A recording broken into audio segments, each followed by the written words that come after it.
Ladies and gentlemen, we have finally made it to the NBA playoffs. This is the time of year that I've been waiting on. This is the time of year that you've been waiting on. I thought we would never get here, never in a million years. It took forever. The winter sucked. Everything that's been going on. It's finally good to be here. And what better way to enjoy the playoffs than with Luka Dončić on my favorite team? Now, I'm going to preface everything by saying the next few videos, or at least throughout the entirety of the playoffs, I'm going to be breaking down games and series, every single one, not just the Lakers. So if your favorite team is in the playoffs, you will hear about them. You'll hear my unbiased opinions about them. You'll hear my unbiased opinion about the Lakers. I'm not going to just be a homer the entire time. Although I will say with Luka Dončić on my team, I do feel pretty favorable in terms of the matchups that we're going to be getting throughout our side of the bracket all the way to the finals. But we'll get into it all. But I wanted to actually start off with what I believe to be, whether it's because of my Laker fandom or my basketball fandom, whatever, I feel like I'm in the majority, and I'm pretty sure the TV ratings will reflect. But the most anticipated matchup of the first round, at least, maybe outside of Clippers Nuggets, but Lakers Timberwolves. I actually feel like the Timberwolves are getting a bit overlooked in this series, but I'm going to start on the Lakers side of things. I think this is a dream matchup for the Lakers. It's about as big of a dream as you can get in terms of who you could have possibly have drawn out of Golden State, Denver. Obviously, you would have preferred Memphis, but that would have been a tough. I don't think that was a possibility down the stretch. So you get the next best thing in Minnesota here. Excuse me, not looking at the camera the entire time. You guys won't be able to see it, but I've got a few things on my screen here just for reference throughout the video. I've got a few notes, but we're gonna start off with the most obvious of it all, and that's Luka Dončić. We're gonna address the elephant in the room immediately and right off the bat. I already know. When you think Lakers versus Timberwolves, Luka Dončić versus Timberwolves, you immediately think back to the Western Conference Finals of the last year. You think back to the Rudy Gobert shot that he hit at the end of regulation. You think about all of that stuff. And while it is relevant, I do want to go ahead and just be the first one. Maybe not the first one, but I want to say this first in this video. Rudy Gobert is not as sweet on switches. He's a multiple-time Defensive Player of the Year for a reason. He's not sweet on switches. He's not as sweet on rotations as one may be led to believe just because Luka Dončić is Luka Dončić. And in addition to that, Luka Dončić hasn't played especially well versus the Timberwolves this season, and that was with the Mavericks and the Lakers. Obviously, one of those games, he played 16 minutes in his second game against them this year where he only scored 14 points, but he played 40 minutes in the first one. He scored 24, had 8 and 8, 36 minutes in the third one, 21, 13 and 5. So obviously good numbers, but when you're talking about Luka Dončić and what he tends to bring to the table night in and night out, it's not a Luka Dončić night. Now, with that being said, throughout the course of a playoff series, I do think that the Timberwolves are going to face similar issues to what they faced last year in terms of Luka has the ability to play guys that they want on the floor at all times off the floor. What do I mean by that? I mean, you want guys like Mike Conley, Rudy Gobert, obviously Julius Randle. You want those guys on the floor at all times, and Luka Dončić can at times make it almost impossible. Mike Conley's too small to guard the Lakers. They're going to have to solve that problem. I don't know what they're going to do to solve it, but I do believe Mike Conley's a bit too small, regardless of who he switched on to. I think he's going to get hunted relentlessly in this series, and that's going to create some problems for the Timberwolves because they like to have him for his leadership, his experience, his toughness, his defensive ability, his shot making. You know, he doesn't fold under pressure. He doesn't turn the ball over, but you're going to have to guard someone at least 6'5", at all times in this series, and that's kind of what makes the Lakers so dangerous. They're big. People think that they're small because they don't play centers a lot, but they're actually quite a large team when you think about it. They're full of 6'8" guys. Luka Dončić is going to be able to play a lot of guys off the floor for extended stretches of the game and extended stretches of the series, in my mind.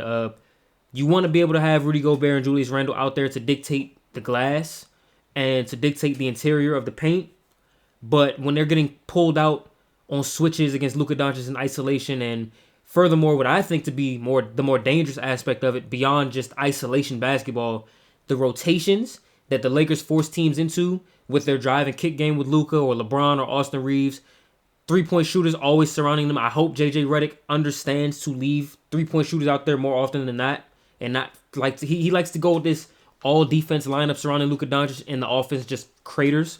I hope he stays away from that for the most part throughout this series, and forces Rudy Gobert and Julius Randle and guys like that, Naz Reid, to have to not only close out, but close out from the paint where they like to be, all the way to a corner, all the way to a wing, and then the ball gets swung, and then the rest of the team has to get in the rotation. Just put stress on the Timberwolves to have to bring it mentally and physically every night.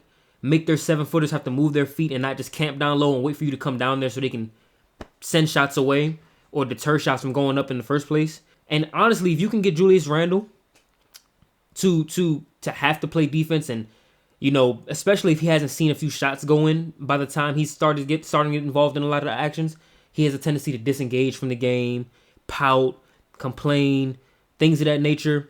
Just little things that you don't want to rear its head in the playoffs. Julius Randle has a bad tendency of doing. He's playoff Julius for a reason, but not the good playoff Julius. So that's kind of what I'm looking at as far as the Luka Dončić problem. I don't think the Wolves have an answer for it. Even you can say they're going to stick Jaden McDaniels on him. That doesn't work.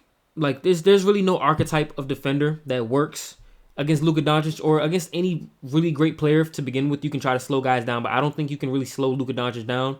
And I also don't think the thinking of letting Luka Dončić get his while shutting down the rest works either, because Luka Dončić just generates so many open shots that you'll end up accidentally letting him get off and everybody else get off anyway. And that's just Luka Dončić. I haven't even really gotten into depth about LeBron James. We'll get into that in a minute, but that's just Luka. Problem number 2, how do you deal with Anthony Edwards in this series? I will be the first to say, not the first to say, but I'll be quick to admit the Lakers don't have the personnel to stop Anthony Edwards, and I think that they're aware of that. But one of the things that I think benefits the Lakers here, and I think JJ Redick kind of showed his hand a bit during one of the matchups during the regular season. The word is out, just double team Ant. Double team Ant, force him to be a decision maker and a playmaker out of the double, and force other guys if the pass gets there, because Anthony Edwards is a bit of an erratic passer at times. He's not the greatest. We saw it even dating back to the Summer Olympics where they had to bench him down the stretch because he couldn't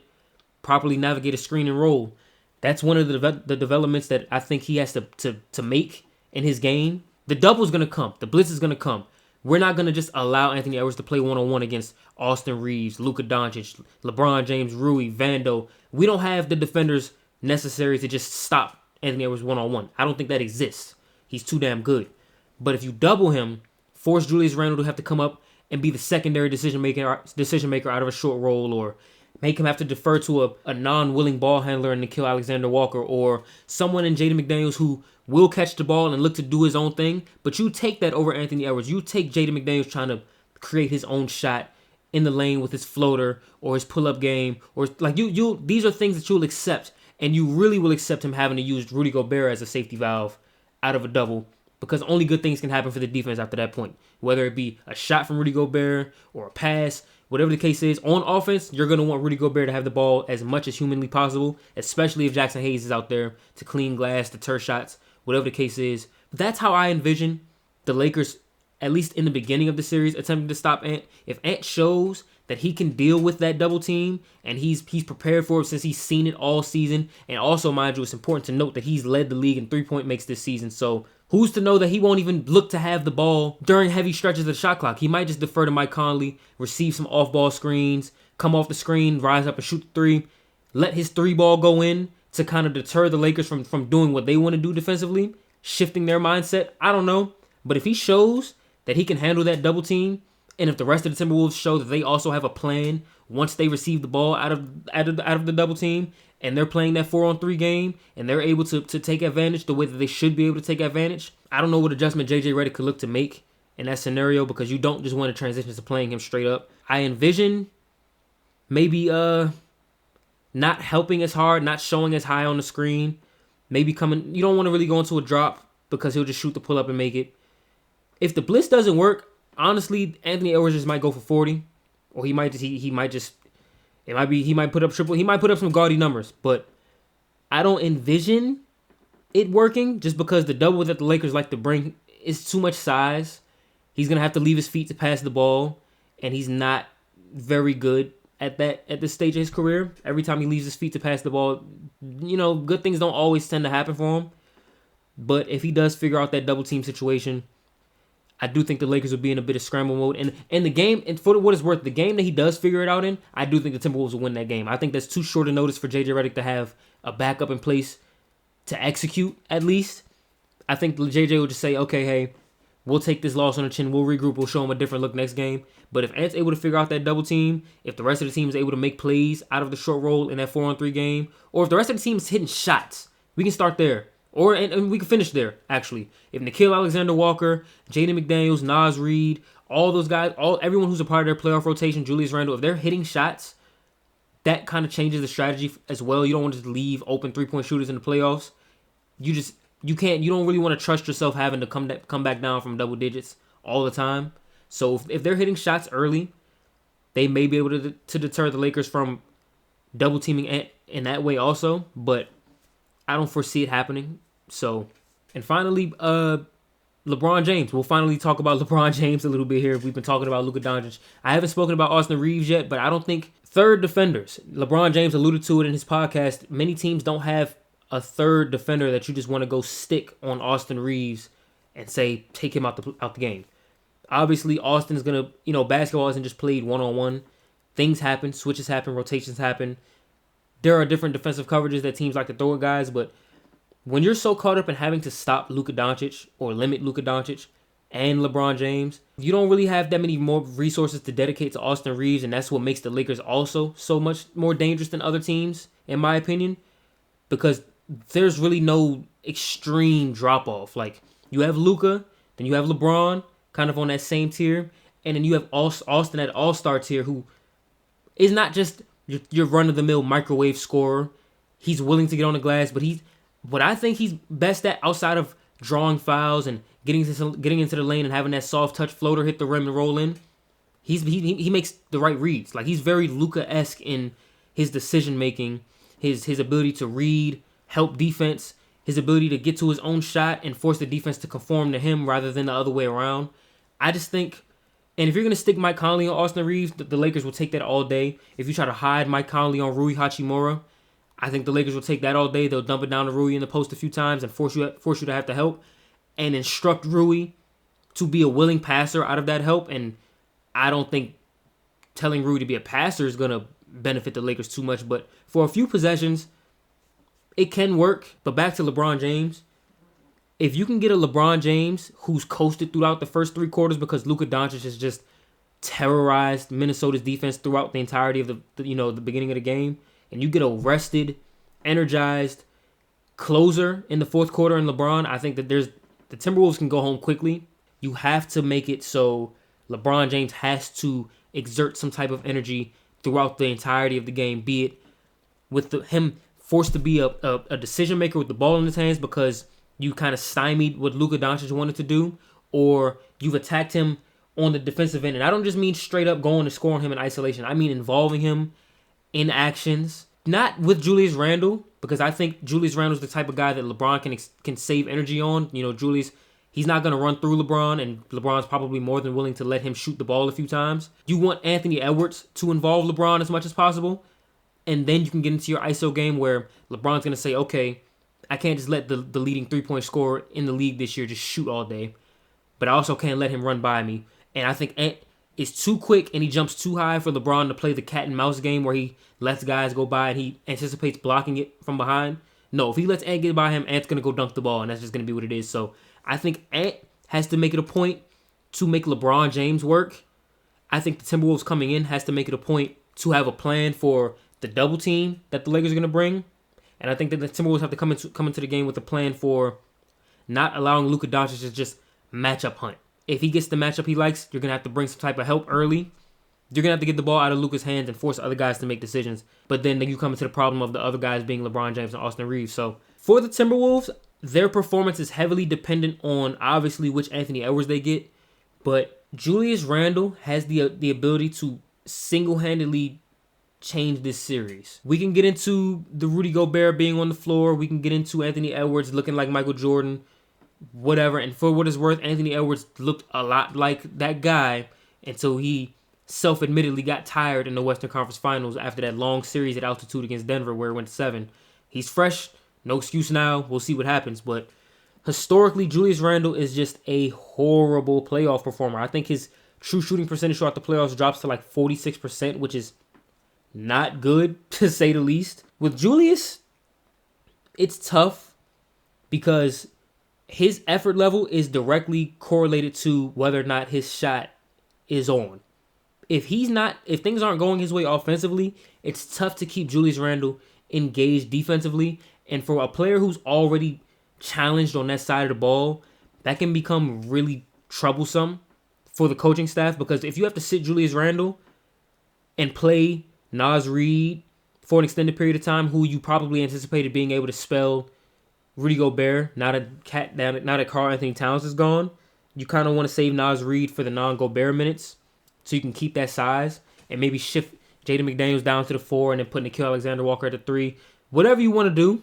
But if Julius Randle is becoming a massive negative on both ends of the floor, what's the adjustment? In addition to that, what if he's in foul trouble? Like, what is the plan outside of Julius Randle for the Timberwolves? And furthermore than that, what is the plan for him when he's on the floor? Because I think Ant's going to do what Ant does, and the rest of the team is pretty much there to just defend and make open shots. But in order to avoid in a situation where Ant is tired, or Ant doesn't have it going, or Ant is frustrated because he hasn't got a few foul calls, or he's thrown a few extra turnovers than he maybe would have liked to, who's that guy that he can just go get the ball out of his hands and allow him to reset, or allow him to do other things on the floor like I alluded to before, receiving down screens or backdoor cutting into a lob, like allowing Anthony Edwards a break off the ball. Julius Randle has to be that guy to come get it and be a willing playmaker, be smart with the ball, but at the same time, efficiency is key. If you're coming down and you're missing shots and you're taking ill-advised shots and you're turning the ball over and you're allowing the Lakers to get in transition with two of the greatest transition players of all time on the road, because you're going to start this series on the road, the momentum's going to switch that fast and you're going to find yourself down double digits and you're probably going to find yourself going home relatively quickly. Julius Randle has the keys of this series in his hands, and if you're a Timberwolves fan, I wouldn't like hearing that. I'm just going to be honest, but it is what it is, and for what it's worth, I think he understands that. I think the entire team understands that. I think with a leader like Anthony Edwards, with the swagger and the moxie that he brings and the attitude, they're going to know that they're underdogs and they're going to know what's at stake and they're going to come to fight and they're not going to just lay down. And I don't think that they're necessarily afraid of Luka Dončić like people think they are. I think there's a healthy fear that every team shares when they face Luka Dončić, when they face LeBron James. But I think if there is, outside of Boston and, not even OKC, but yeah, outside of Boston, and I'm having a tough time. maybe go to State. Outside of Boston, go to State. If there is a team that doesn't fear the prospect of defending Luka Dončić, it is the Timberwolves. And that's absolutely something that they have going in their favor, because most teams beat themselves coming into the series just at the thought of defending guys like Luka, LeBron, Jokic, Shea, Tatum, whoever. As far as how I think the series is going to go, I think the Lakers take the first 2 at home. I think the Timberwolves take Game 3. Game 4 is tough. Game 4 is tough for me because it will be in Minnesota. Energy will be high. It depends on how much of the workload Anthony Edwards has had to shoulder. If his supporting cast has showed up throughout the majority of the series and they've just lost close games, I might lean Game 4 towards Minnesota. But if Ant has had to, because I'm sticking with 2-1 going into Game 4 regardless. If Ant has had to shoulder the load, he has heavy legs, guys aren't showing up, he's had to defend, he's had to play heavy minutes, and they've still lost, then I might lean Lakers. And I anticipate that being what's happening. I anticipate his supporting cast kind of coming up short. Him having to do majority of the work just to lose the 2 games anyway. Still take the Game 3 at home. The Lakers kind of get that wake-up call like, okay, we can lose to these guys. They come back 3-1. And then I think the Lakers close at home. I think personally it goes no more than 6, but I think that it's over in 5. I'm going to give the nod to the Lakers in 5. You can let me know what you think is going to happen. You can tell me it's biased. I don't think it's biased. I'm envisioning how it's gonna go in my head, and I don't think the Timberwolves have. I don't think the matchup is good for them. I think that they're facing one of the only teams who can play their best guys off the floor consistently, and they're playing one of the only teams who can withstand whatever onslaught that Anthony Edwards can bring, because in the playoffs it's about the amount of guys you got. I mean, it's tough to beat 2.5 stars. You know, I'm calling Austin Reeves half a star because he's not on the level of Luka and LeBron, but Austin Reeves is an all-star. So it's tough to beat 2.5 stars with one, maybe 1.5. I'm not high on Julius Randle anymore, but that could just be me. It's tough to win that way in the playoffs. It's about guys. You can't rely on role players having out-of-body performances. So I'm going to say Lakers in 5. You can let me know what you think. I'm going to choose which series I do next. I might go Golden State Houston. Yeah, I might go Golden State Houston. I might go Detroit New York. I haven't decided yet. No, I might go Clippers Nuggets, actually. But that's going to wrap it up for this video. If you watched to the end, I appreciate you. I hope you enjoyed, and I'll see you next time.